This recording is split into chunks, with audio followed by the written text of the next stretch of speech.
Hello everyone. तो आज हम लोग अरिथमेटिक वर्ड प्रॉब्लम सॉल्व करेंगे और ये जितना भी क्वेश्चन है सारा मॉडरेट लेवल का रहेगा। ये जो कमिंग एसबीआई पीओ 2026 के प्रीलिम्स में इसी तरह के आपको अरिथमेटिक वर्ड प्रॉब्लम पूछे जाएंगे, ठीक है। इसके अलावा आईपीएस पीओ के प्रीलिम्स में भी यही लेवल रहने वाला है।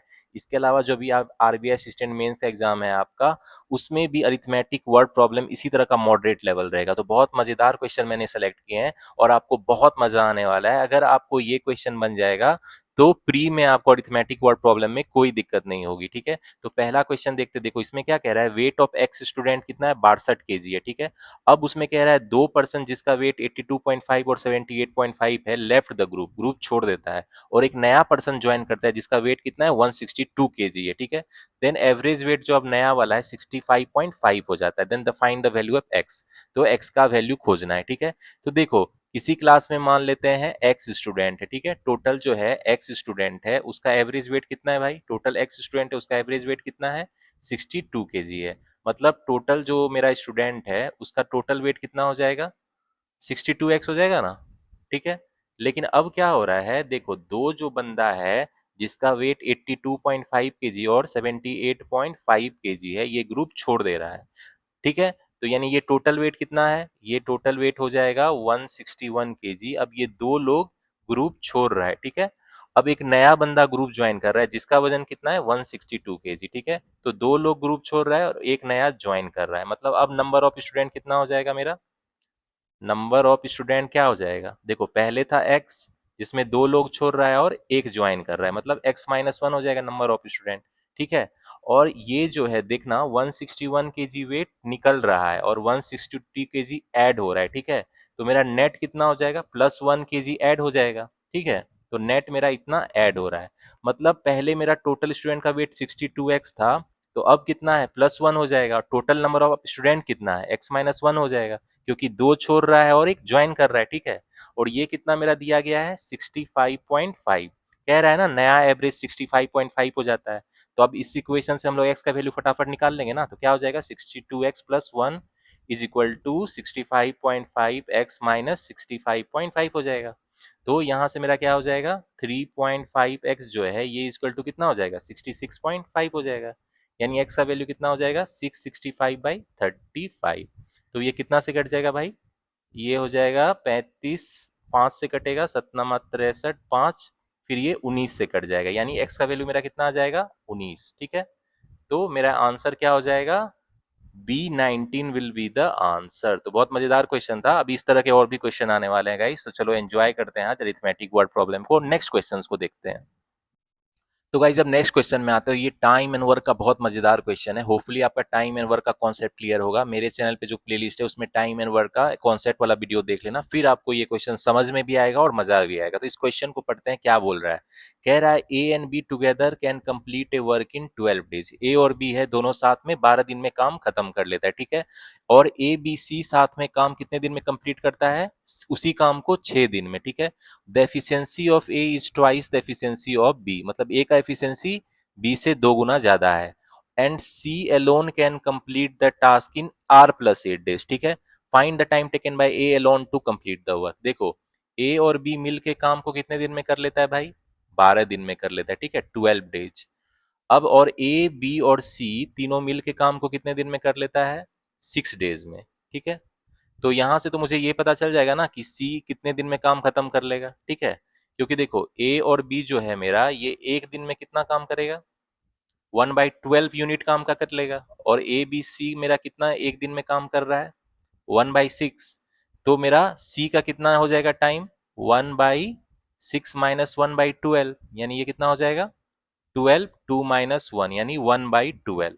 तो इसका मतलब मेरा सी कितना 12 डेज में काम को फिनिश कर ले रहा है, ठीक है। ये पता चल गया। अब देखो क्वेश्चन में क्या दिया गया है कि एफिशिएंसी जो है ए का, ये 2 गुना है एफिशिएंसी ऑफ बी का।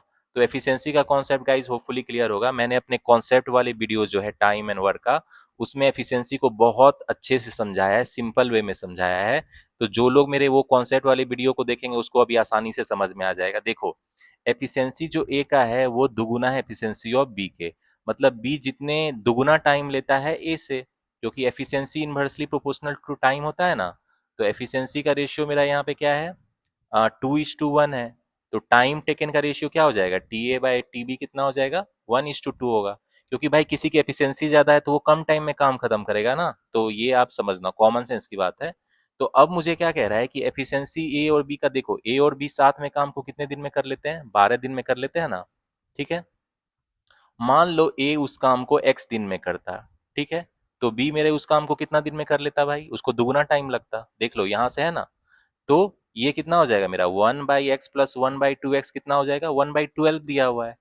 तो यहाँ से x का वैल्यू फटाफट निकाल लो भाई, क्या हो जाएगा, 2x हो जाएगा, ठीक है, 2 प्लस 1 1/12 हो जाएगा। इसीलिए 2x मेरा कितना हो जाएगा, 36 हो जाएगा, यानी x का वैल्यू कितना हो जाएगा, 18, ठीक है। एक्स का वैल्यू 18 आ गया, मतलब क्या हुआ, ए 18 दिन में काम को खत्म कर रहा है और बी अकेले काम को 36 दिन में कर रहा है। और सी मेरा कितना आया था भाई, सी ऊपर से देखना 12 दिन में काम को खत्म कर रहा है, ठीक है। तो 12 दिन में कर रहा है, तो सी का पता चल गया, ए का पता चल गया, बी का पता चल गया कि तीनों इंडिविजुअली अकेले काम को कितने दिन में फिनिश करता है। अब ये क्या कह रहा है कि C alone can complete the work in R plus 8 days, ठीक है। तो कह रहा है सी उस काम को आर प्लस 8 डेज में कंप्लीट कर लेता है। अब ये तो मुझे पता है ये 12 है, यानी आर प्लस 8 कितना है, 12 है। इसीलिए आर का वैल्यू कितना है, 4 है, ठीक है। तो क्वेश्चन में क्या पूछ रहा है, find the time taken by A alone to complete the work, A अकेले कितने दिन में काम कर रहा है। तो ए अकेले देखो कितने दिन में काम कर रहा है, 18 दिन में काम कर रहा है ना। ए अकेले कितने दिन में काम कर रहा है, 18 दिन में काम कर रहा है। इसको लिख सकते हैं 14 प्लस 4 लिख सकते हैं, और इसको क्या लिख सकते हैं, 14 प्लस, देखो 4 का वैल्यू हम लोग आर सब्सिट्यूट कर सकते हैं ना। मतलब ए कितने दिन में काम अकेले कर सकता है, 14 प्लस आर। तो आंसर क्या हो जाएगा मेरा, R plus 14, A will be the answer. तो थोड़ा घुमा के दिया गया था, आर का वैल्यू 4 है तो आर के टर्म में निकालना है। तो बहुत सिंपल, अगर आपका कॉन्सेप्ट क्लियर है तो आपको डरने की कोई जरूरत नहीं, आपको तो और इजी लगेगा, ठीक है। तो गाइज होपफुली आपको इस क्वेश्चन में मजा आया होगा। अभी और भी बहुत सारे मजेदार क्वेश्चन बचे हैं, चलो मूव ऑन करते हैं नेक्स्ट क्वेश्चंस पे। तो गाइस नेक्स्ट क्वेश्चन में आता है, और ये बोट एंड स्ट्रीम का बहुत खूबसूरत क्वेश्चन है। तो बोट एंड स्ट्रीम का भी मैंने कॉन्सेप्ट करा दिया है, और जिनने कॉन्सेप्ट पढ़ा है उसको इस क्वेश्चन में मजा आने वाला है। तो देखते हैं क्वेश्चन में क्या कह रहा है, the ratio of time taken by a boat to cover a distance in down stream and that to in upstream is 2:3। मतलब एक बोट जो है डाउनस्ट्रीम और अपस्ट्रीम में, मतलब जिस रेशियो जितना टाइम लेता है उसका रेशियो दिया गया है। If the boat covers 108 kilometre in downstream in D hours and 120 kilometre in upstream in D plus 4 hours, then find the upstream speed of the boat, ठीक है। तो देखो मुझे क्या दिया गया, सबसे पहले उसको लिख लेते हैं, time taken by a boat to cover a distance in down stream to the ratio of time taken to cover in the upstream, वो कितना है, 2:3 है मेरा, ठीक है। इसको लिख लेते हैं। अब देखो यहाँ क्या है, इसको x मान लो, इसको x मान लो, तो कितना हो जाएगा मेरा, डिस्टेंस कितना टाइम लेता है डाउन स्ट्रीम करने में, 2x ले रहा है, और अपस्ट्रीम जाने में उसको 3x टाइम लग रहा है, ठीक है। और मुझे क्या दिया गया है कि बोट जो है 108 किलोमीटर डाउनस्ट्रीम डी आवर्स में ट्रैक करता है, ठीक है। तो देखो यहाँ पे हम लोग को ये तो पता चल जाएगा ना, वेलोसिटी जो डाउनस्ट्रीम है वो कितना हो जाएगा, डिस्टेंस और टाइम कितना लेता है डाउनस्ट्रीम जाने में, आवर, इतना किलोमीटर पर आवर हो जाएगा, ठीक है।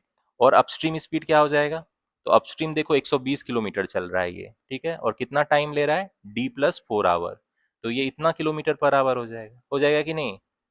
अब देखो मेरा जो है वेलोसिटी क्या हो जाएगा, इन्वर्सली प्रोपोर्शनल टू टाइम हो जाएगा कि नहीं। अगर डिस्टेंस सेम रहे तो velocity inversely proportional to time हो जाएगा ना। इसीलिए हम लोग ये बोल सकते हैं ना, TD/TU को हम लोग क्या लिख सकते हैं, TD/TU को हम लोग क्या लिख सकते हैं, 2/3। तो ये कितना हो जाएगा, इसको लिख सकते हैं हमको VU/VD के बराबर हो जाएगा, क्योंकि time inversely proportional to velocity है। तो अब देखो मेरा अपस्ट्रीम स्पीड कितना है भाई, 120/D+4 है, ठीक है। और मेरा डाउनस्ट्रीम स्पीड क्या है, देखो डाउनस्ट्रीम 108/D है, 108/D है ना। तो ये कितना है, 2:3 है। तो यहाँ से फटाफट डी का वैल्यू निकालेंगे, ठीक है। तो इसको क्या लिख सकते हैं, 120/D+4 इंटू D/108 लिख देंगे।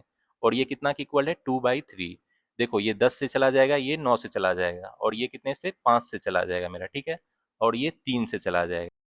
तो गाइज इसको क्या लिख सकते हैं, अब देखो क्रॉस मल्टीप्लिकेशन हो जाएगा, 3 इंटू D+4 इजकल टू कितना हो जाएगा, 5D हो जाएगा कि नहीं।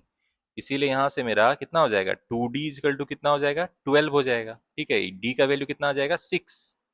तो डी का वैल्यू पता चल गया मुझे 6 है। तो अब क्या पूछ रहा है मुझे, अपस्ट्रीम स्पीड, यानी ये पूछ रहा है अपस्ट्रीम स्पीड क्या होगा।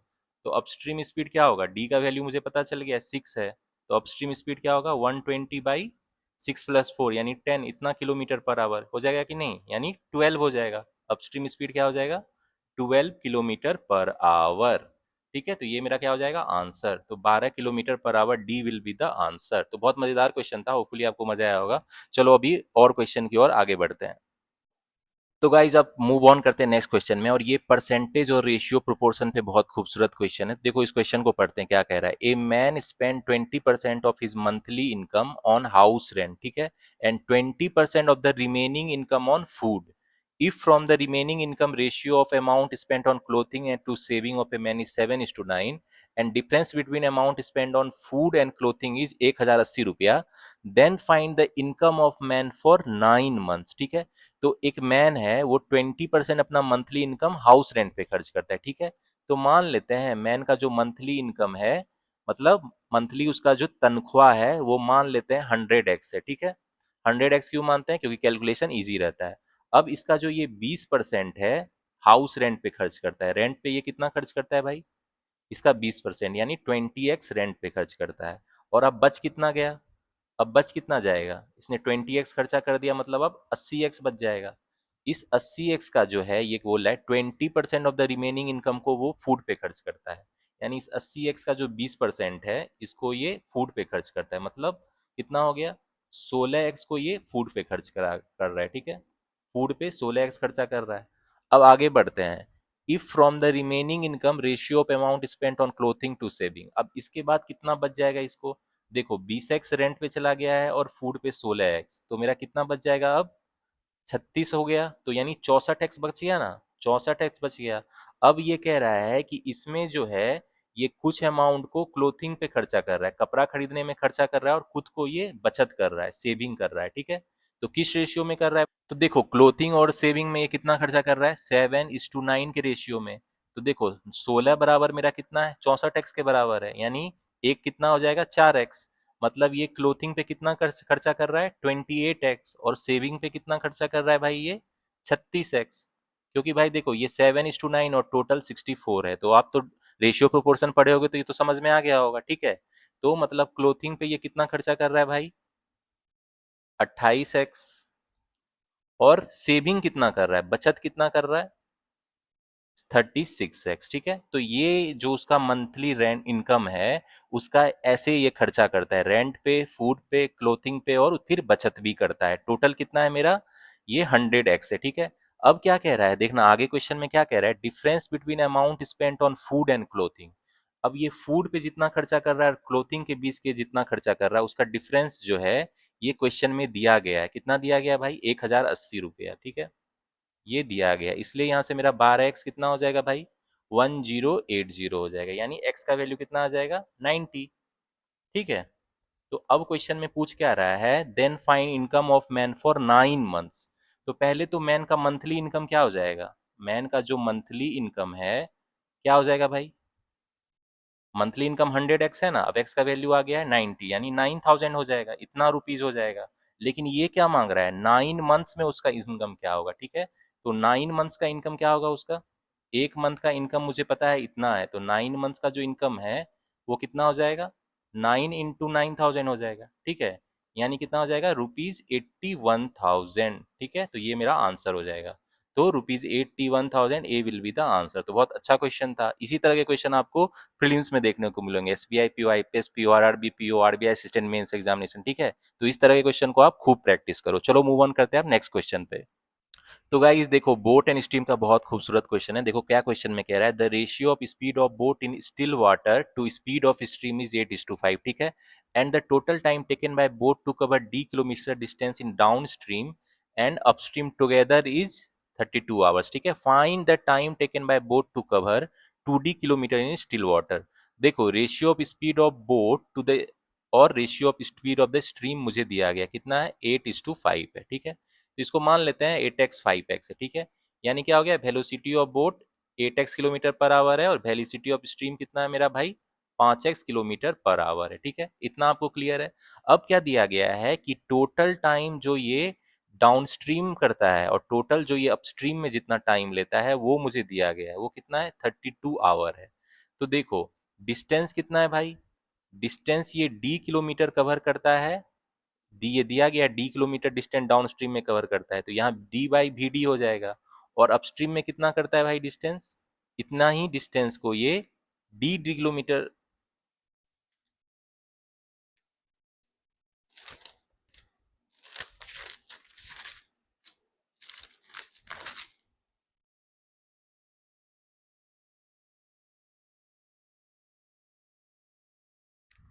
तो गाइज ये डी डिस्टेंस को ही अपस्ट्रीम में ये टोटल कितना दिया गया, मुझे 32 दिया गया है।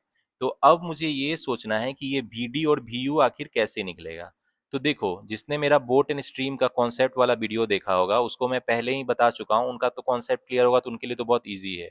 मुझे velocity of boat in still water दिया है और स्पीड ऑफ द स्ट्रीम दिया गया है, तो डाउन स्ट्रीम स्पीड क्या हो जाएगा भाई, जितना वेलोसिटी ऑफ बोट होता है प्लस वेलोसिटी ऑफ स्ट्रीम, तो ये कितना हो जाएगा, 13x हो जाएगा।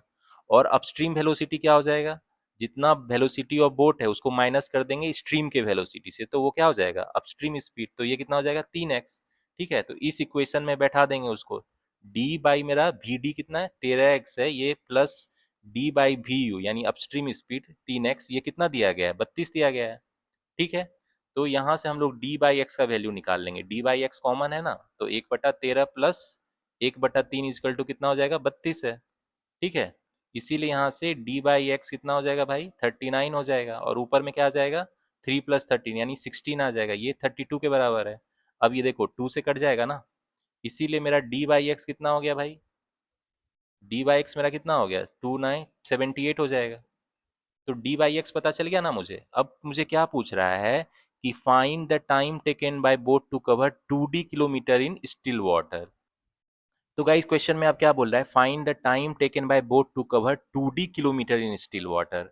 मतलब 2D किलोमीटर जो है बोट को कवर करना है 2D, ये इसको कितना टाइम लगेगा ये बोल रहा है। ठीक है, तो देखो वेलोसिटी ऑफ बोट क्या है, ये हो जाएगा 2D बाई जितना उसको टाइम लगेगा कवर करने में। अब वेलोसिटी ऑफ बोट यहाँ से देखो 8x है ना ऊपर में, यहाँ से देख लेना, तो इसको क्या लिख सकते हैं, 8x is equal to 2D by T लिख सकते हैं ना, इसीलिए मेरा t कितना हो जाएगा, 2D बाई 8x हो जाएगा ना, यानी हो जाएगा कितना, 1/4 इंटू डी बाई एक्स। और देखो डी बाई एक्स का वैल्यू मुझे पता है 78 है, तो कितना टाइम लगेगा भाई बोट को 2D किलोमीटर डिस्टेंस ट्रेवल करने में, 1/4 इंटू 78, यानी ये कितना हो जाएगा 39/2 यानी 19.5 आवर्स लगेगा। तो बहुत खूबसूरत क्वेश्चन था, कंसेप्चुअल क्वेश्चन था। कितना आंसर हो जाएगा इसका, 19.5 hours will be the answer. तो चलो इस तरह के और भी मजेदार क्वेश्चन अभी बचे हुए हैं, उसको देखते हैं। तो अब गाइज आते हैं प्रॉफिट एंड लॉस का, बहुत खूबसूरत क्वेश्चन है, बहुत कंसेप्चुअल क्वेश्चन है। जिसने मेरा प्रॉफिट एंड लॉस का कॉन्सेप्ट वाला वीडियो देखा होगा उसको इस क्वेश्चन को बनाने में बहुत मजा आएगा। तो इस क्वेश्चन को पढ़ते हैं, क्या बोल रहा है। देखो, a shopkeeper marked up of article A at 60% above its cost price. ठीक है, कि शॉपकीपर किसी भी आर्टिकल को 60% ज्यादा मार्कअप करता है जितना उसका कॉस्ट प्राइस है, and sold it at the discount of 25%, फिर उसको 25% के डिस्काउंट पे बेच देता है। Profit made by shopkeeper on article a is 475। तो इस प्रोसेस में उसको प्रॉफिट कितना, 475 रुपया होता है। ठीक है, if the cost price of article B, एक दूसरा आर्टिकल बी है, 40% ज्यादा है दैट ऑफ आर्टिकल ए के, and profit on both article same, profit same रहता है, then find the selling price of article B. तो बहुत खूबसूरत क्वेश्चन है। सबसे पहला आर्टिकल ए का देखते हैं। देखो आर्टिकल ए जो है इसका मान लेते हैं कॉस्ट प्राइस कितना है, 100x मान लेते हैं। अब देखो इस 100x पे 60% का मार्कअप किया गया है। ठीक है, तो यानी मार्क प्राइस कितना हो जाएगा इसका, 160x हो जाएगा। अब इस 160x पे डिस्काउंट कितना दे रहा है वो, 25%। तो ये लेवल प्राइस है, उस पे 25% डिस्काउंट दे रहा है, तो मतलब कितना हो गया, 160x पे 25% का डिस्काउंट यानी इतना हो गया, कितना हो गया ये 40x हो गया ना। यानी सेलिंग प्राइस क्या हो जाएगा अब उसका, जितना मार्क प्राइस है यानी लेवल प्राइस है और जितना उसने डिस्काउंट दिया। तो मार्क प्राइस 160x है और डिस्काउंट दिया है 40x का, तो यानी कितना हो गया 120x। तो यहाँ यानी मुझे सेलिंग प्राइस जो है कितने पे वो बेच रहा है दुकानदार आर्टिकल ए को, इसको आर्टिकल ए कर लो। ठीक है, तो ये कितना हो जाएगा 120x। ठीक है, और यहाँ पे जो ये कॉस्ट प्राइस है आर्टिकल ए का, इसको क्या माना है, 100x माना है, और मार्क प्राइस कितना है इसका 160x है। ठीक है, अब देखो क्या कह रहा है, प्रॉफिट कितना है उसको हो रहा है 475 रुपये का। प्रॉफिट कितना है भाई, प्रॉफिट आर्टिकल ए को जो सेल कर रहा है उसको 475 रुपये का हो रहा है। तो प्रॉफिट का क्या डेफिनेशन होता है, सेलिंग प्राइस जितना है आर्टिकल ए का माइनस कॉस्ट प्राइस है जितना आर्टिकल ए का। ये कितना है 475। तो देखो सेलिंग प्राइस मेरा कितना है भाई 120x है ना, और कॉस्ट प्राइस कितना है 100x माना था, तो ये कितने के बराबर है 475 के बराबर है।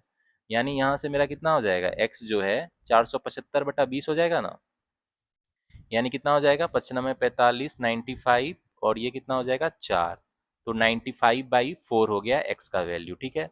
यानी यहाँ से मेरा कॉस्ट प्राइस जो है आर्टिकल ए का उसका वैल्यू पता चल जाएगा ना, कितना है 100x हो जाएगा, यानी 100 इंटू 95/4 हो जाएगा। तो इसको कितना लिख सकते हैं हम लोग 25 गुना 95, ठीक है। अब इसको मल्टीप्लीकेशन नहीं करते हैं, ऐसे ही रहने देते हैं। अब कह रहा है आर्टिकल बी जो है इसका कॉस्ट प्राइस 40% ज्यादा है आर्टिकल ए से, ठीक है। अब एक दूसरा आर्टिकल है उसका जो कॉस्ट प्राइस है जितना इसका कॉस्ट प्राइस है उससे 40% ज्यादा है, 40% ज्यादा है, यानी कितना हो जाएगा उसका जो कॉस्ट प्राइस है 140/100 हो जाएगा, यानी ये कितना हो जाएगा 4, ये हो जाएगा 70, ये 2 से चला जाएगा, ये 35, मतलब ये कितना हो जाएगा 35 × 95, नया जो कॉस्ट प्राइस है आर्टिकल बी का ये हो जाएगा, ठीक है। लेकिन ये देखो ये भी बोल रहा है ना कि दोनों का प्रॉफिट दोनों केस में सेम है, प्रॉफिट मेड आर्टिकल ए पे जितना प्रॉफिट मेड करता है, प्रॉफिट ए और प्रॉफिट बी दोनों इक्वल है, और दोनों कितना है 475 है, ठीक है। तो यानी आर्टिकल बी पे भी जो प्रॉफिट है 475 है, तो ये प्रॉफिट क्या होता है सेलिंग प्राइस जितना आर्टिकल बी का होगा minus cost price article B का कितना है 35 गुना 95, ये कितना के बराबर है 475 के। तो मुझे यहाँ से सेलिंग प्राइस आर्टिकल बी का निकालना है, तो 95 × 35 फटाफट कर लो, कितना हो जाएगा 25 5 2 9 45 2 47 5 15 के 5 हाथ में 1 9 27 1 28, यानी 5 7 5 0 2 3 3325। तो selling price of article B क्या हो जाएगा भाई 3325 में 475 ऐड कर दो, यानी 38 हो जाएगा, 3800 हो जाएगा, मतलब आर्टिकल बी का सेलिंग प्राइस कितना है 3800 विल बी द आंसर, क्योंकि selling price of article B मांग रहा है, तो 3800 D will be the answer. तो बहुत खूबसूरत एंड कंसेप्चुअल क्वेश्चन था। तो होपफुली आपने मेरा जो प्रॉफिट एंड लॉस का वीडियो अच्छे से देखा होगा, उसमें मैंने मार्क प्राइस बताया अच्छे से, cost price, selling price, discount का क्या कॉन्सेप्ट है वो अच्छे से देख लेना, तब आपको इस तरह के क्वेश्चन में मजा आएगा, ठीक है। तो और भी मजेदार क्वेश्चन है उसको देखते हैं। तो गाइस नेक्स्ट क्वेश्चन में आता है, और ये टाइम एंड वर्क का फिर से बहुत खूबसूरत और कंसेप्चुअल क्वेश्चन है। तो इसमें क्या कह रहा है 16 मैन एंड 14 वोमेन जो है किसी भी complete a piece of work in 30 दिन, मतलब 30 दिन में काम को खत्म करता है, ठीक है। इफ 4 मैन ज्वाइन देम, अगर 4 आदमी और ज्वाइन करता है, then they could finish the 80% of the same work in 20 days, मतलब 4 अगर मैन ज्वाइन करता है तो उसी काम का 80% 20 दिन में कर लेता है, ठीक है। Then find the time taken by 42 women to complete the 2 times of the same work। तब कह रहा है 42 वोमेन उस काम का दुगुना कितने टाइम में कर लेगा, ठीक है। तो आप में से मैंने बहुत कॉन्सेप्ट क्लियर किया है, इसका जो टाइम एंड वर्क है उसमें मैंने बताया है वर्क इक्विवेलेंस फॉर्मूला, ठीक है, चेन रूल इसको बोलते हैं। तो वर्क इक्विवेलेंस फॉर्मूला क्या है चेन रूल। तो ये मैंने टाइम एंड वर्क में ऑलरेडी कॉन्सेप्ट क्लियर किया है, इसको चेन रूल भी बोलते हैं, तो आपको वो पता होना चाहिए। तो वो क्या होता है, वो होता है कि टोटल जो आपका मैन डे और आवर जो होता है डिवाइडेड बाय टोटल वर्क जो होता है ये कांस्टेंट होता है, ठीक है। तो यहाँ पे मेरा आवर तो नहीं दिया गया है, ठीक है। तो यहाँ मतलब क्या है इस क्वेश्चन में मेरा टोटल नंबर ऑफ मैन जितने दिन में काम करता है उसका प्रोडक्ट और जितना वर्क है उसको डिवाइड करेंगे वो कांस्टेंट रहता है। तो जिसने मेरा कॉन्सेप्ट वाला वीडियो देखा है उसको आसानी से समझ में आ गया होगा, जिसने नहीं भी देखा है वो अब समझ लो, ये इसको बोलते हैं वर्क इक्विवेलेंस फॉर्मूला। तो देखो इसमें क्या है 16 मैन है मेरा, देखो 16 मैन है, ठीक है। 16 मैन और 14 वोमेन किसी भी काम को कितने दिन में कर लेता है 30 दिन में कर लेता है, ठीक है, 30 डेज। और क्या है कि अगर 4 मैन और ज्वाइन करता है यानी 20 मैन हो गया, ठीक है। तो 20 मैन और वोमेन तो 14 वोमेन ही है, तो उस काम के 80% को कितने दिन में कर लेता है 20 डेज के, ठीक है। तो मान लेते हैं वर्क इनिशियली अगर मान लो 1 यूनिट रहे, ठीक है। तो अब वर्क कितना बच गया है उसका 80%, यानी 0.8 यूनिट कर रहा है ये, ठीक है। तो ये ध्यान में रखना। तो अब देखना कॉन्सेप्ट कैसे हम लोग मतलब कॉन्सेप्ट मतलब स्टेप बाय स्टेप इसको सॉल्व करेंगे। तो हम लोग मान लेते हैं कि मैन का जो एफिशिएंसी है काम करने का, मैन का जो एफिशिएंसी है, एफिशिएंसी क्या होता है बेसिकली रेट ऑफ वर्क है ये, मतलब कितना काम यूनिट काम को कितना टाइम में वो करता है। तो मैन का एफिशिएंसी मान लेते हैं x यूनिट्स पर डे है, मतलब एक दिन में वो x यूनिट करता है। वोमेन का एफिशिएंसी क्या है, वोमेन का एफिशिएंसी मान लेते हैं कि वाई है, वाई यूनिट्स पर डे, मतलब वोमेन एक दिन में वाई यूनिट काम करती है। तो अब देखना यहाँ पे कि मुझे क्या दिया गया है क्वेश्चन में। क्वेश्चन में कह रहा है कि 16 मैन और 14 वोमेन 30 दिन में काम कर रहा है। यानी क्या हो गया, 16 मैन है तो मतलब कितना टोटल वर्क हो जाएगा, 16x हो जाएगा ना। एक मैन का इतना है इफिशियंसी, तो 16 मैन का इतना हो जाएगा, और 14 वोमेन का इफिशियंसी कितना हो जाएगा, 14 इंटू वाई। अब इतना इंटू 30 कर देंगे, हम लोग ये फॉर्मूला यूज कर रहे हैं, ठीक है। और टोटल वर्क कितना है, इसको मान लो 1 यूनिट है, टोटल वर्क 1 यूनिट है, ये किसके बराबर हो जाएगा। अब देखो 4 मैन ज्वाइन किया है, 4 मैन ज्वाइन किया है ना, तो अब कितना टोटल मैन है, 20 मैन, तो इसका कितना हो जाएगा, 20x हो जाएगा। और वोमेन तो उतना ही है, और ये कितने दिन में काम कर रहा है, देखो 20 दिन में काम खत्म कर रहा है ना। और काम का कितना, 80%, मतलब काम का 80% कर रहा है, मतलब 0.8 लिख सकते हैं ना। वर्क यहाँ देखो फुल था 100%, यहाँ 80% ही वर्क है। तो वर्क इक्विवेलेंस फॉर्मूला के हिसाब से मैन जितने दिन का काम करता है उसका प्रोडक्ट डिवाइडेड बाय वर्क का जो रेशियो है कांस्टेंट रहता है। तो मेरा दोनों केस में इक्वल हो जाएगा ना, इसी को इक्वल कर दिए हैं दोनों केस को, ठीक है। तो यहाँ से हम लोग क्या होगा, एक्स का और वाई का रेशियो निकाल लेते हैं, तो ये कितना हो जाएगा भाई, इसको फटाफट मल्टीप्लीकेशन कर देंगे। 480x हो जाएगा, प्लस कितना हो जाएगा 420y, ठीक है। और ये कितना हो जाएगा, ये 8 से चला जाएगा, ये 200 कितना हो जाएगा, 8 दूना 16 25, यानी 500x हो जाएगा। प्लस 14 पाँचे 70 शून्य 7 14 दूना 28 350y हो जाएगा। इसीलिए यहाँ से कितना होगा, 20x is equal to 70y हो जाएगा। यानी x और y का रेशियो यहाँ से मुझे पता चल जाएगा, कितना है भाई, एफिशिएंसी का रेशियो कितना हो जाएगा, 7/2 हो जाएगा। तो इतना तक होपफुली आपको समझ में आ गया होगा कि वर्क इक्विवेलेंस फॉर्मूला को हमने यूज किया है। तो अब आगे बढ़ते हैं, अब आगे क्वेश्चन में देखते हैं क्या बोल रहा है। देखो इसमें मुझे क्या निकालना है कि 42 वोमेन जो टोटल काम है उसका दुगने को कितने टाइम में करेगी, तो टोटल वर्क कितना हो जाएगा, पहले ये निकालेंगे। टोटल वर्क क्या हो जाएगा, टोटल वर्क क्या हो जाएगा भाई। अब देखो टोटल वर्क कैसे निकलेगा भाई, देखो 16 मैन है और 14 वोमेन है, काम को कितने दिन में कर रहा है, 30 दिन में कर रहा है ना। तो टोटल वर्क कैसे निकलेगा, एक्स जो है ये 7 के इक्विवेलेंट है और वाई किसके इक्विवेलेंट है, 2 के। ये एफिशिएंसी है, एफिशिएंसी है मतलब इतने रेट से वर्क किया जा रहा है। तो देखो 16 मैन है तो 16 इंटू एक्स जो है, एक्स का वैल्यू कितना है 7 है, और 14 वोमेन है वो उसका एफिशिएंसी 2 है, इतना इंटू 30, यही टोटल यूनिट्स वर्क हो जाएगा ना। वर्क क्या होता है, वर्क जो होता है वो मैन इंटू डी होता है, मैन डेज, मैन डेज भी बोलते हैं इसको, मैन डेज, ठीक है। तो यहाँ वर्क मेरा कितना हो जाएगा, कितना यूनिट वर्क हो जाएगा भाई, इसको फटाफट कैलकुलेशन कर लो। देखो ये क्या हो जाएगा, 112 प्लस 28 इंटू 30, यानी ये कितना हो गया, 140 गुना 30, यानी ये कितना हो गया 100। तो गाइज ये कितना हो जाएगा 4200 यूनिट्स, मतलब टोटल काम कितना है मेरा 4200 यूनिट्स है। अब क्वेश्चन में क्या आपको कह रहा है, फिर से एक बार ऊपर जाओ, आप कह रहा है कि 42 वोमेन जो है इसके दो गुने काम को कितने टाइम में करेगी। तो देखो अब पूछ रहा है कि 42 वोमेन जो है इस काम के दुगुने को, तो दुगुना कितना हो जाएगा इसका, 8400 यूनिट्स हो जाएगा, हो जाएगा कि नहीं, दुगुना काम। तो 42 वोमेन का एफिशिएंसी क्या है भाई, देखो वोमेन का एफिशिएंसी 2 यूनिट्स पर डे है, ठीक है। तो अब मेरा इसका मतलब क्या हुआ, 42 वोमेन कितने दिन में काम कर लेगी भाई, टोटल वर्क 8400 है, डिवाइडेड बाय वोमेन कितना है 42, और वोमेन का एफिशिएंसी क्या है भाई 1/2 है ना, क्योंकि वो क्या है एक वोमेन 2 यूनिट्स काम कर रही है, तो 42 वोमेन कितना हो जाएगा, उस हिसाब से हाफ से डिवाइड कर देंगे, तो ये कितना हो जाएगा मेरा 100 डेज हो जाएगा आंसर। मतलब 42 वोमेन जो है दुगुना काम को, और एफिशिएंसी इसका जो है 2 है, मतलब तो कितने दिन में काम को कर लेगी 100 डेज में, ठीक है। तो आंसर क्या हो जाएगा, ई 100 days will be the answer. तो बहुत खूबसूरत कंसेप्चुअल क्वेश्चन था। जिसने मेरा टाइम एंड वर्क का वीडियो देखा होगा, वर्क इक्विवेलेंस फॉर्मूला मैंने चेन रूल बताया हुआ है, ठीक है, तो उसको ये क्वेश्चन आसानी से समझ में आ गया होगा। तो चलो मूव ऑन करते हैं अब नेक्स्ट क्वेश्चन पे।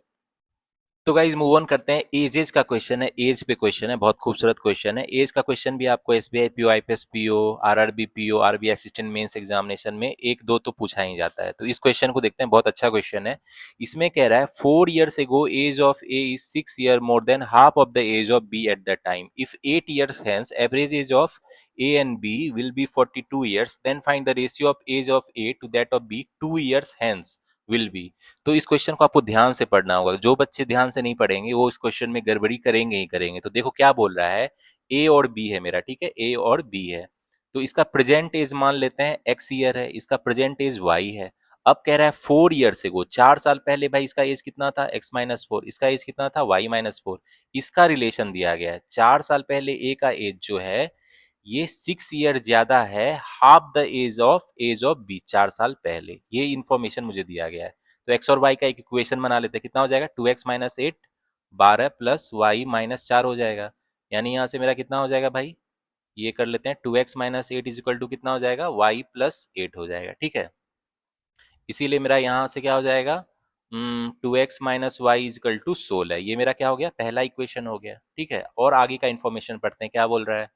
कह रहा है इफ 8 year हैंस, देखो ये ध्यान से पढ़ना, 8 year हैंस का मतलब है 8 साल आगे, ठीक है। Average age of A and B will be 42 years। अब क्या कह रहा है, मतलब 8 साल बाद, 8 साल बाद ए का एज क्या हो जाएगा भाई, x+8 हो जाएगा, और बी का एज क्या हो जाएगा, y+8 हो जाएगा, ठीक है। तो 8 साल बाद इसका जो एवरेज एज है वो कितना है, x+8 प्लस y+8 जो है, इसका एवरेज कितना है, 42 years दिया गया है, ठीक है। यानी कि यहाँ से हम लोग एक्स और वाई में एक और रिलेशन बन सकता है, x+y+16 कितना हो जाएगा, 84। इसीलिए मेरा एक्स और वाई क्या हो जाएगा, 68 हो जाएगा ना। तो ये सेकेंड इक्वेशन हो गया, ठीक है। तो x+y 68 है, इसको यहाँ लिख लेते हैं। अब इस दो इक्वेशन से हम लोग एक्स और वाई का फटाफट वैल्यू निकाल लेंगे, ठीक है। तो इसमें क्या करेंगे, दोनों को ऐड कर देते हैं। तो 3x कितना हो जाएगा मेरा, 84, यानी x का वैल्यू कितना आ जाएगा, 28, ठीक है। और यहाँ से फिर y का वैल्यू कितना हो जाएगा, 40, ठीक है। यानी a का एज था x माने थे और b का एज था y माने, तो ये पता चल गया। अब आगे क्या बोल रहा है, then find the ratio of age of A to that of B 2 year hence, मतलब 2 साल बाद ए और बी का एज क्या होगा। तो देखो 2 साल बाद, दोनों का 2 साल बाद एज क्या हो जाएगा, 30 साल हो जाएगा इसका, और इसका कितना हो जाएगा, 42 साल हो जाएगा, ठीक है। तो इसका रेशियो चाहिए, मतलब 2 साल बाद जो इसके एज का रेशियो क्या होगा, 15/21, और ये कितना हो जाएगा, 3×5 = 15, 3×7 = 21, यानी 5:7 हो जाएगा। तो ये क्या हो जाएगा, आंसर। तो बहुत अच्छा क्वेश्चन था, 5:7, सी विल बी द आंसर। तो इस तरह आप पढ़ना, कंफ्यूजन मत करना। जो भी क्वेश्चन में दिया गया वर्डिंग उसको ध्यान से पढ़ना। चलो मूव ऑन करते हैं अब नेक्स्ट क्वेश्चन पे। तो गाइज नेक्स्ट क्वेश्चन पे आते हैं, और ये मेंसुरेशन का बहुत खूबसूरत क्वेश्चन है। देखो इसमें क्या कह रहा है, the ratio of the radius of the two circle X and Y, दो सर्किल एक्स एंड वाई, उसका रेडियस का रेशियो दिया गया है 3:4, ठीक है। And the sum of circumference of circle X, मतलब सरकमफेरेंस जो सर्किल एक्स का है उसका, और डायमीटर जो सर्किल वाई का है उसका भी सम 188 सेंटीमीटर दिया गया है। If the ratio of side of a square, अब एक स्क्वायर है जिसका साइड का ratio to the sum of the radius of circle X and Y, मतलब एक्स एंड वाई का जो रेडियस है उसका सम का रेशियो 8:7 दिया गया है। Then find the perimeter of the square, मतलब स्क्वायर का पेरीमीटर निकालना है। तो देखो यहाँ दो सर्किल है, ठीक है, एक सर्किल एक्स है और एक सर्किल क्या है, वाई है। तो ये जो सर्किल एक्स है मेरा और ये सर्किल वाई है, इसका रेडियस मान लेते हैं R1 है, इसका रेडियस मान लेते हैं R2 है, ठीक है। तो सर्किल का रेडियस कितना दिया गया भाई, रेशियो 3:4, यानी मान लेते हैं ये 3x और ये 4x है, ठीक है। अब क्या दिया गया है, इसका जो सरकमफेरेंस है, सरकमफेरेंस क्या हो जाता है सर्किल का, 2πr1 होता है ना। मेरा मेंसुरेशन का कॉन्सेप्ट में ये बताया गया है, तो वहां देख लेना, आपको सारे फॉर्मूलाज मैंने बताए गए हैं, जितने भी 2D और 3D शेप्स होते हैं, ठीक है। अब जो ये सर्किल y है इसका डायमीटर क्या हो जाएगा, इसका डायमीटर 2r2 है, 2 टाइम्स द रेडियस हो जाएगा। अब ये 2πr1 प्लस डायमीटर जो है सर्किल वाई का 2r2, ये कितना दिया गया क्वेश्चन में, 188 सेंटीमीटर दिया गया है, ठीक है। तो यहाँ देखो R1 का वैल्यू कितना है, 3x है, और R2 का वैल्यू 4x है। इसको सब्स्टिट्यूट करते हैं यहाँ, तो इसको कितना लिख सकते हैं हम लोग, 2 2 3 6 लिख सकते हैं ना, 6x पाई लिख सकते हैं, प्लस R2 का वैल्यू 4x सब्स्टिट्यूट करो तो कितना हो जाएगा, 8x, ये कितना हो जाएगा, 188, ठीक है। तो गाइज यहाँ से x का वैल्यू कितना हो जाएगा मेरा, 188 डिवाइडेड बाई 6 पाई प्लस 8 हो जाएगा, ठीक है। अब यहाँ पाई का वैल्यू कितना होता है आपको पता ही है, पाई का वैल्यू 22/7 होता है ना, तो इसको सब्स्टिट्यूट कर देते हैं, तो ये कितना हो जाएगा 132/7 प्लस 8 हो जाएगा, तो ये कितना हो जाएगा 188 इंटू 7, और नीचे आ जाएगा कैलकुलेशन करोगे तो 188 आ जाएगा, यानी ये कैंसिल हो गया, इसीलिए एक्स का वैल्यू मेरा कितना आ गया 7 आ गया। ठीक है, यानी ये जो रेडियस है मेरा R1/R2 कितना दिया गया है 3x/4x है, और x का वैल्यू पता चल गया कितना, x का वैल्यू आ गया 7, तो ये कितना हो जाएगा 21, और ये कितना आ जाएगा 28। ठीक है, तो रेडियस पता चल गया मुझे, R1 कितना है 21 सेंटीमीटर है सर्किल एक्स का, और सर्किल वाई का कितना है भाई 28 सेंटीमीटर। ठीक है, ये पता चल गया। अब क्वेश्चन में आगे पढ़ते हैं क्या बोल रहा है। If the ratio of side of a square, अब एक स्क्वायर है मेरा, ठीक है, एक स्क्वायर है, उसका जो साइड का रेशियो है ए मान लेते हैं इसको, and sum of the radius of circle X and Y, X and Y जो रेडियस है, ये सर्किल एक्स का है, ये वाई का रेडियस है ना, इसका सम कितना हो जाएगा भाई, एक्स और वाई का जो रेडियस है वो R1 और R2 कितना हो जाएगा 49 सेंटीमीटर हो जाएगा। तो कह रहा है इस स्क्वायर का जो साइड है और जो सर्किल एक्स और वाई का रेडियस का जो रेशियो है, ये कितना दिया गया क्वेश्चन में 8:7, ये कितना मुझे दिया गया है 8:7, ये 7 से कट गया, मतलब कितना हो गया मेरा जो स्क्वायर है उसका साइड कितना हो गया 56 सेंटीमीटर। ठीक है, अब ये स्क्वायर का क्या मांग रहा है मुझे, पेरीमीटर मांग रहा है, इस स्क्वायर का कह रहा है find the perimeter of the square. तो स्क्वायर का पेरीमीटर क्या होता है भाई, मैंने कॉन्सेप्ट में ऑलरेडी बता चुका हूँ मेंसुरेशन में, 4 times the side of the square होता है ना, तो 4 इंटू कितना हो जाएगा 56, यानी चार, चार पच्चे 20 तो 22, 224 सेंटीमीटर मेरा क्या हो जाएगा आंसर। तो 224 centimetre D will be the answer. तो बहुत खूबसूरत क्वेश्चन था, थोड़ा घुमा फिरा के दिया गया था, इसी तरह के क्वेश्चन आपको SBI PO 2026 के प्रीलिम्स में देखने को मिलेंगे। ठीक है, तो इससे ज्यादा लेवल नहीं रहेगा, और IPS PO 2026 में भी ये क्वेश्चन आपको देखने को मिलेंगे। इसके अलावा RRB PO के मेंस में ये क्वेश्चन पूछ सकता है, RRB PO 2026 के मेंस में पूछेगा, और अभी जो RBI असिस्टेंट मेंस का एग्जाम आने वाला है उसके जो अरिथमेटिक वर्ड प्रॉब्लम में मेंसुरेशन का ऐसा क्वेश्चन पूछ सकता है, यही लेवल रहेगा, इससे ज्यादा बिल्कुल भी नहीं रहेगा। ठीक है, तो बहुत मजेदार क्वेश्चन था, होपफुली आपको मजा आया होगा। चलो मूव ऑन करते हैं हम नेक्स्ट क्वेश्चन पे। तो गाइज फिर से आते एक मेंसुरेशन का बहुत खूबसूरत क्वेश्चन है, इसमें क्या बोल रहा है, perimeter of square with side A plus 10 centimetre is equal to the perimeter of rectangle with length A centimetre and breadth 3 centimetre. ठीक है, कह रहा है find the difference between the area of rectangle and square. तो देखो मेरा एक rectangle दिया गया है, ठीक है, एक मेरा रेक्टेंगल है, और एक क्या है मेरा स्क्वायर है। ठीक है, एक स्क्वायर है, ये रेक्टेंगल का क्या साइड दिया गया है, लेंथ ए सेंटीमीटर है और ब्रेथ 3 सेंटीमीटर है। ठीक है, और इसका क्या दिया गया है, पेरीमीटर स्क्वायर का जो एक साइड है ए प्लस 10 सेंटीमीटर है। ठीक है, तो देखो क्या दिया गया है, perimeter of square with side is equal to the दोनों का पेरीमीटर इक्वल है। ठीक है, ये रेक्टेंगल का जो पेरीमीटर है और ये जो स्क्वायर का पेरीमीटर है दोनों इक्वल है, तो इसका पेरीमीटर क्या होता है भाई 2 टाइम लेंथ प्लस ब्रेथ होता है ना, और पेरीमीटर ऑफ स्क्वायर क्या होता है 4 टाइम उसका जो साइड होता है। ठीक है, तो यहाँ पे देखो मेरा लेंथ कितना है ए है, ब्रेथ कितना है 3 है, रेक्टेंगल का है ना, और जो यहाँ पे स्क्वायर का साइड कितना है ए प्लस 10 है। तो यहाँ से इस इक्वेशन से ए का वैल्यू फटाफट निकाल लेंगे, क्या हो जाएगा मेरा 4a 8a हो जाएगा, 8a कितना हो जाएगा 4a प्लस 40, इसीलिए 4a कितना हो जाएगा 40, तो ए का वैल्यू कितना आ जाएगा मेरा 10 आ जाएगा। ठीक है, तो ए का वैल्यू 10 आ गया, मतलब इसका कितना हो, ये 10 है लेंथ, और ये कितना है 30 है, और ये कितना है भाई 10 प्लस 10 20 है। ठीक है, तो ये पता चल गया मुझे। तो अब कह रहा है difference between the area of rectangle and square, दोनों के एरिया, एरिया इसका कितना हो जाएगा रेक्टेंगल का, लेंथ इंटू ब्रेथ होता है लंबाई गुना चौड़ाई, यानी 10 इंटू 30 300 सेंटीमीटर स्क्वायर हो जाएगा। ठीक है, और ये जो स्क्वायर है इसका एरिया कितना हो जाएगा भाई, इसका तो इसको ए स्क्वायर होता है, एक साइड कितना है 20 है, यानी 20 का स्क्वायर कितना हो गया 400 सेंटीमीटर स्क्वायर। ठीक है, तो ये 400 ये 300, दोनों का डिफरेंस कितना हो जाएगा 400 माइनस 300, यानी कितना हो जाएगा 100 सेंटीमीटर स्क्वायर हो जाएगा डिफरेंस। तो क्या आंसर हो जाएगा ए 100 विल बी द आंसर। ठीक है, तो गाइज होपफुली आपको मजा आया होगा। अरिथमेटिक वर्ड प्रॉब्लम के मॉडरेट लेवल के क्वेश्चन को हमने सॉल्व किया। एसबीआई पीओ 2026 प्रीलिम्स में आपको इसी तरह के क्वेश्चन आएंगे, ठीक है। आईपीएस पीओ में भी आएंगे, आरआरबी पीओ में भी आएंगे, आरबी असिस्टेंट मेंस के एग्जामिनेशन में भी आएंगे। इसके अलावा आपके जो भी क्लर्क के प्री और मेंस में इसी लेवल का क्वेश्चन आने वाला है। तो सारे एग्जाम के लिए भी जरूरी था अरिथमेटिक वर्ड प्रॉब्लम, और आने वाले टाइम में और भी बहुत सारी वीडियोज आएगी, सीरीज आएगी इसकी, ठीक है। अरिथमेटिक वर्ड प्रॉब्लम जितने भी वेराइटी के होते हैं, जितने डिफरेंट टॉपिक्स हैं, सारे को हम लोग प्रैक्टिस करेंगे। तो ये क्वेश्चन आपको होमवर्क के लिए है और ये एजेस पे बेस है, ठीक है। तो अभी आपको मजा आया होगा आज। होपफुली इस क्वेश्चन को आप फटाफट सॉल्व कर लोगे। तो इस क्वेश्चन का आंसर मुझे कमेंट सेक्शन में बताओ, इसका क्या होगा। और मेक श्योर आप फास्ट टाइम में बताओ, ठीक है। मैंने जो आज अप्रोच यूज किया उससे आपको होपफुली फायदा मिला होगा कि अरिथमेटिक वर्ड प्रॉब्लम को आखिर कैसे अटेम्प्ट करते हैं। क्योंकि बहुत बच्चे क्या होते हैं, अरिथमेटिक वर्ड प्रॉब्लम में फंस जाते हैं, प्रीलिम्स में फंस जाते हैं, ठीक है। तो मेक श्योर आज जो मैंने अप्रोच बताया उसको आप यूज करो रियल एग्जाम में। जो मेरा तरीका था क्वेश्चन को सॉल्व करने का सिस्टमैटिक वे में, इससे आप क्या कर पाओगे, फास्ट सॉल्व कर पाओगे इन द रियल एग्जाम, ठीक है। तो अरिथमेटिक वर्ड प्रॉब्लम की और भी बहुत सारी वीडियोज आने वाली है, इसकी सीरीज आने वाली है। डिफरेंट टॉपिक्स पे मैं आपको न्यू न्यू पैटर्न के क्वेश्चन प्रैक्टिस कराऊंगा। लेकिन मेक श्योर आप जो है मेरा फुल कॉन्सेप्ट वाली वीडियो सारे टॉपिक की देख लेना, मेरे प्लेलिस्ट में जो अवेलेबल है। उसके बाद ही आपको ये क्वेश्चन मजा आएगा बनाने में, अदरवाइज आपको समझ नहीं आएगा। तो फुल कॉन्सेप्ट जो मेरे प्लेलिस्ट में उसको देख लेना। कॉन्सेप्ट 100% क्लियर होने के बाद ही अरिथमेटिक वर्ड प्रॉब्लम इजीली बन जाता है। तो गाइस इस तरह की वीडियो और भी आती रहेगी।